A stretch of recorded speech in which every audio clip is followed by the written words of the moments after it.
Here's something nobody tells you about starting a side hustle. Most people don't fail because they're lazy. They fail because they're too ambitious. They try to sell to everyone. Which, in the cruel, unforgiving language of the internet, means they sell to no one. But there's a glitch. A weird little exploit buried inside the system that most people scroll right past. And when you find it, you stop chasing customers.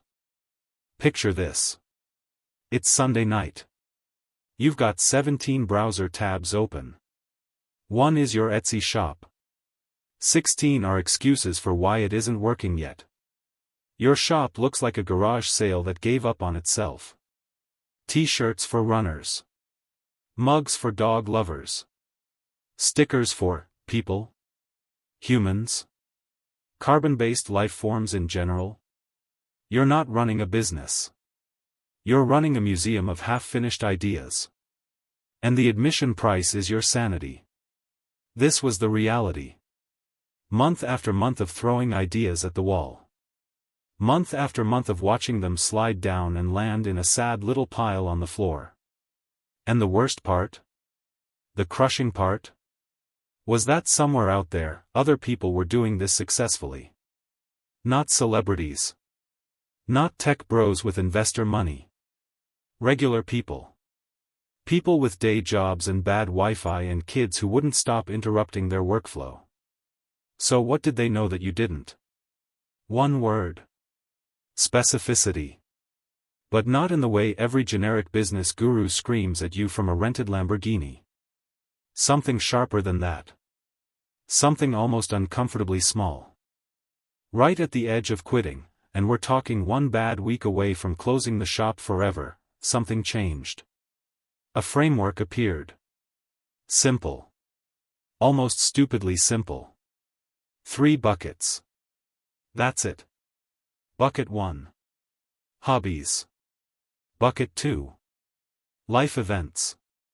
Bucket 3. Pain points. Now here's where most people nod along and then do absolutely nothing differently. But stick with me.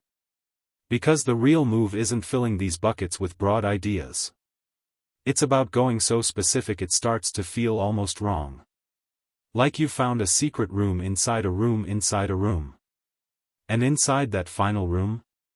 There's money just sitting there. Untouched. Because everyone else was too scared to walk that far in. Take running. Massive hobby. Millions of people. Sounds perfect, right? Wrong. Selling to runners is like opening a restaurant and calling your cuisine food. Technically accurate. Completely useless. Here's where the glitch kicks in. You don't sell to runners. You sell to trail running women over 40. Read that again. Trail. Running. Women. Over 40. Suddenly you're not competing with 1,000 generic shops. You're the only shop speaking directly to a woman who's been running trails for 2 decades, whose knees have opinions now, who doesn't want a shirt that was clearly designed by a 22-year-old who thinks athletic means neon yellow. She finds your product and thinks, "Oh, this was made for me." And she buys it. Without a second thought. That's not luck. That's targeting with surgical precision. And the beautiful irony? The smaller you go, the bigger the impact. Now. Life events. Most people hear this and immediately think, weddings, birthdays, graduations. And they're right. They're also thinking about the exact same niches as 12,000 other Etsy sellers who are all racing to the bottom on price. Here's the glitch within the glitch.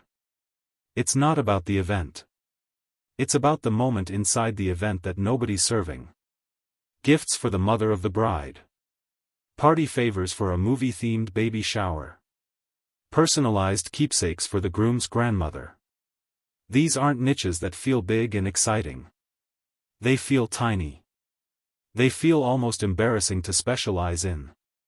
My whole business is gifts for the mother of the bride? Yes.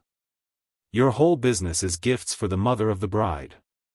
And while you're quietly dominating that corner of the internet, every other seller is fighting a war over wedding gifts with thousands of competitors. You're not at war.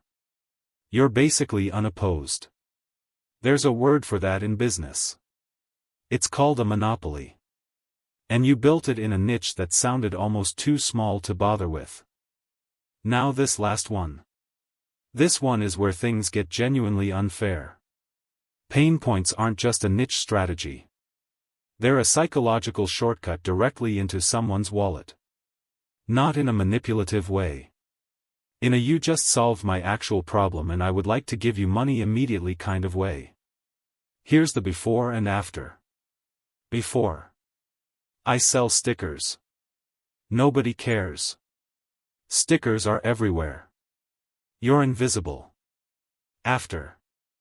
I sell stickers for small business owners who want to personalize their packaging quickly, affordably, without needing a design degree. You just stopped selling a product. You started selling a solution.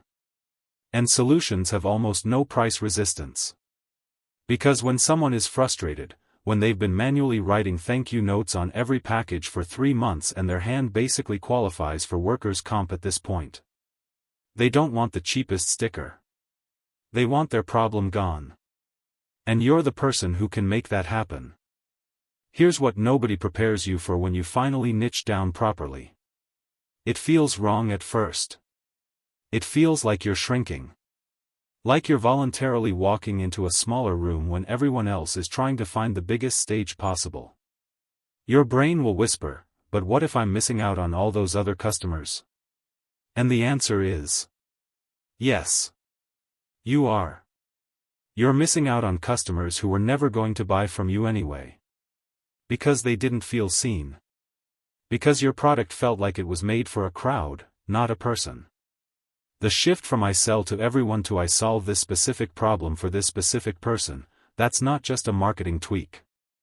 That's the difference between a shop that feels like a side hustle and a shop that runs like a business. $3,000 a month. Not from some genius invention. Not from a viral moment or a celebrity shout-out. From getting uncomfortably specific. From picking a lane so narrow it felt like it couldn't possibly work. And then watching it work anyway. So here's where we are. The framework exists. 3 buckets. Hobbies. Life events. Pain points. And inside each one, there are niches hiding right now that nobody's touched yet. Not because they're hard to find. Because most people are too afraid to go small enough to find them. If you've lived through that throw everything at the wall phase, and you know if you have, then you already understand why this works. Because you've felt the opposite. The exhaustion of trying to be everything to everyone. The quiet humiliation of a shop full of products and a sales page full of silence.